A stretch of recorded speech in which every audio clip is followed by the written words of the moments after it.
बीच मांग फाड़ के सखी रे आदत हो धोइले बाबे करके घूमे बाजार जाले बीच मांग फाड़ के सखी रे आदत हो धोइले बाबे करके दूसरा से फंसी है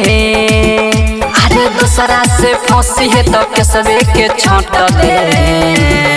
हई अगरा के डगर से भतार के फटक देम अगरा के डगर से भतार के फटक देम अगरा के डगर से भतार के फटक देम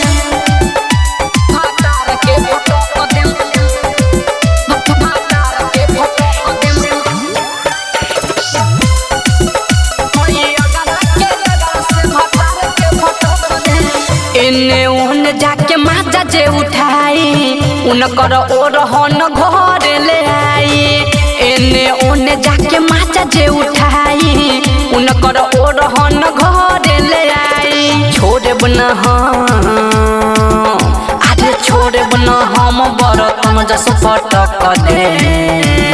हई अगरा के डगर से भतार के फटक देम अगरा के डगर से भतार के फटक देम अगरा के डगर से भतार के फटक देम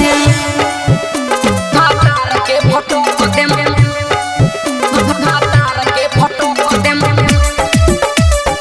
म्यूजिक बाय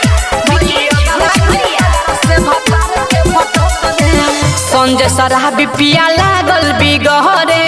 सखी रे ठीक से न टिकेला घरे संजय शराबी पिया लागल बिगहरे सखी रे ठीक से न टिकेला घरे देवरा रविंदर अरे राजू रविंदर के प्रिय में बांट दे हई अगरा के डगरा से भतार के फटक देम अगरा